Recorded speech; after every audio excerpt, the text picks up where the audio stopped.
Varun Tej next cinema తీస్తే ఒకసారి villain గా చేసి చూడనా. అంటే మెగా ఫ్యామిలీ నుంచి వచ్చాము, నెగిటివ్ రోల్స్ చేయకుండా హీరో రోల్స్ చేయాలి అనుకుంటే అది మీ ఇష్టం. కాకపోతే ఒకసారి నెగిటివ్ రోల్ చేసి చూడండి, గుడికి వెళ్తారా ఈ ఫ్యాన్స్. అలాంటి కట్అవుట్. హాయ్ హలో నమస్తే, వెల్కమ్ టు బాను స్టాక్స్.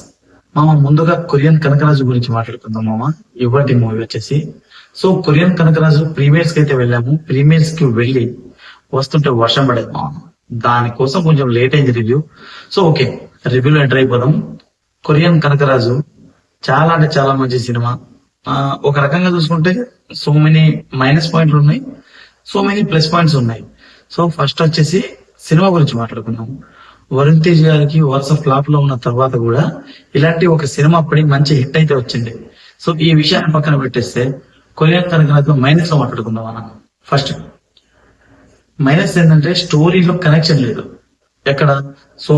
కొన్ని చోట్ల సెంటిమెంట్ అనేది చూపిద్దాం అనుకున్నారు డైరెక్టర్ గారు. అక్కడ సెంటిమెంట్ వర్కౌట్ అవ్వలేదు. హీరో వల్ల అన్నయ్య క్యారెక్టర్ అది చూపించి అక్కడ కొంచెం సెంటిమెంట్ చూపిస్తారు. ఆ తర్వాత ఆ దయ్యము అది ఇది అని చెప్పేసి మధ్యలో మొత్తం మిక్స్ చేసేసాడు. హీరోయిన్ క్యారెక్టర్ గురించి మాట్లాడుతుంది. హీరోయిన్ తనకంటూ ఒక మార్క్ తీసుకొచ్చి కొంచెం మాట్లాడింది ఓకే, బట్ ఈ కొరియన్ స్లాంగ్ గురించి నాకెందుకో చాలా ఎక్కువగా కొరియన్ డైలాగ్స్ పెట్టేశారు, ఎక్కువగా కొరియన్ మాట్లాడేశారు అనేది అయితే ఇదైంది. ఓకే, ఇంకొక మాట మ్యూజిక్ మామ. మ్యూజిక్ తమన్ చాలా అంటే చాలా మంచిగా ఇచ్చాడు, కానీ దీన్ని నేను మైనస్ పాయింట్ లో పెడుతున్నాను.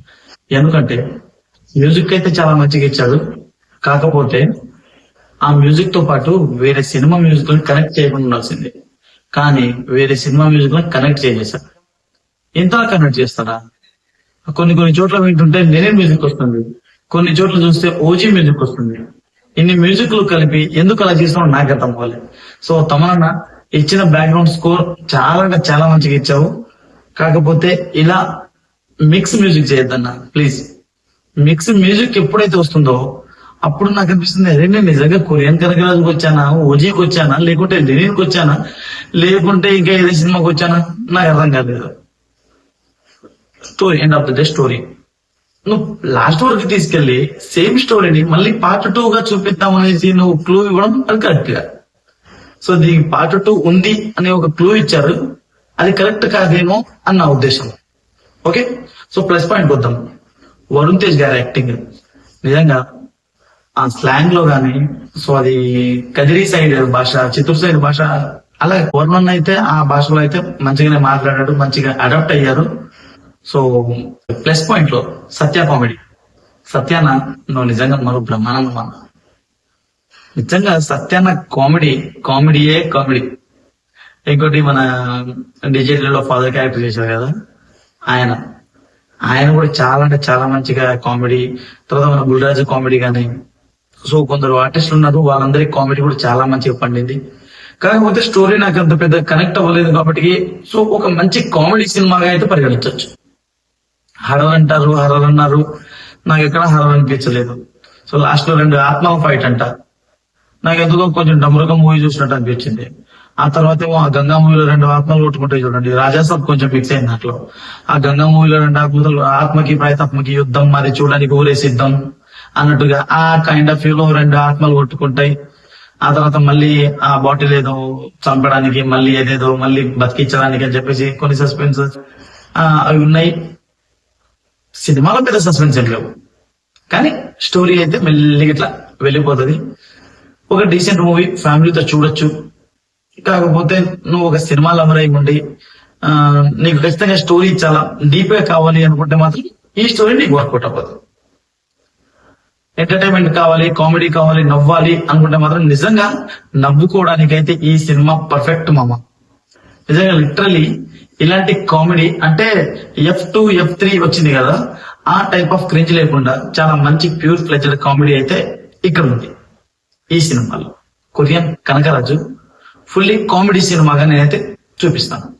అంటే వరుణ్ తేజ్ గద్దలకొండ గణేష్ ఆ కైండ్ ఆఫ్ మూవీ తీసిన తర్వాత విలన్ రోల్ లో కనబడితే బాగుంటది హీరో రోల్ కన్నా. అంటే ఆ కట్అవుట్ విలన్ రోల్ కే చాలా మంచిగా సెట్ అయింది నా ఉద్దేశంలో. ఇంకో మాట, వరుణ్ తేజ్ ఆ హెయిర్ స్టైల్ అయితే ఎక్కడుందో ఆ హెయిర్ స్టైల్ కానీ అసలు సెట్ అవ్వలేదండి. నిజంగా వరుణ్ తేజ్ అన్న ఊర్లో ఉన్న గెటప్ అంటే ఊరి పోరగాడి గెటప్ అయితే ఎలా ఉందో అదైతే చాలా అంటే చాలా హైలైట్ ఉంది. ఆ స్టైల్ అది కొంచెం ఎందుకో డౌట్ పుట్టింది. సో గ్యాంగ్స్టర్ లుక్ లో అంత ఇదొకటి ఇవ్వలేదు, అంటే ఆ హెయిర్ స్టైల్ వల్ల గ్యాంగ్స్టర్ లుక్ సెట్ అవ్వలేదు అనిపించి నాకు అనిపించింది. ఇంకొక మాట, వరుణ్ తేజ్ అన్న నెక్స్ట్ సినిమా తీస్తే ఒకసారి విలన్ గా చేసి చూడనా. అంటే మెగా ఫ్యామిలీ నుంచి వచ్చాము, నెగిటివ్ రోల్స్ చేయకుండా హీరో రోల్స్ చేయాలి అనుకుంటే అది మీ ఇష్టం. కాకపోతే ఒకసారి నెగిటివ్ రోల్ చేసి చూడండి, గుడి కడతారా ఈ ఫ్యాన్స్. అలాంటి కటౌట్. సో ఆ కటౌట్ హీరో కటౌట్ కాదేమో, విలన్ కటౌట్ ఏమో అనిపించేలా అయితే కనబడుతుంది. సో దీంట్లో విలన్ క్యారెక్టర్ వచ్చినప్పుడు నీకు నిజంగా వరుణ్ తేజ్ అన్నకి ఆ యాక్టింగ్ పరంగా అయితే ఖచ్చితంగా వరుణ్ అన్నకి 10/10. విలన్ క్యారెక్టర్ అయినా లేకుంటే హీరో క్యారెక్టర్ అయినా దీంట్లో 10/10 ఇవ్వచ్చు. ఓకే, సినిమా అయితే వెళ్ళి చూడండి, దగ్గరలోనే థియేటర్కి వెళ్ళి వాచ్ చేయండి, మీకైతే ఖచ్చితంగా నచ్చిద్ది. సో కామెడీ లవర్స్ అయితే ఎవరున్నారో వాళ్ళందరికీ చాలా అంటే చాలా బాగా నచ్చింది మామ. కాకపోతే నువ్వు ఖచ్చితంగా స్టోరీ అయితే అంత పెద్దగా మ్యాచ్ చేసి అయితే వెళ్ళకండి. పొట్ట చెక్కలేలా నవ్వండి, చాలా మంచి కామెడీ, చాలా మంచిగా నవ్వి ఇక్కడికి వస్తానని భావిస్తున్నాను. Thank you. వీడియో నచ్చితే లైక్ చేసి సబ్స్క్రైబ్ చేసుకోండి మామ.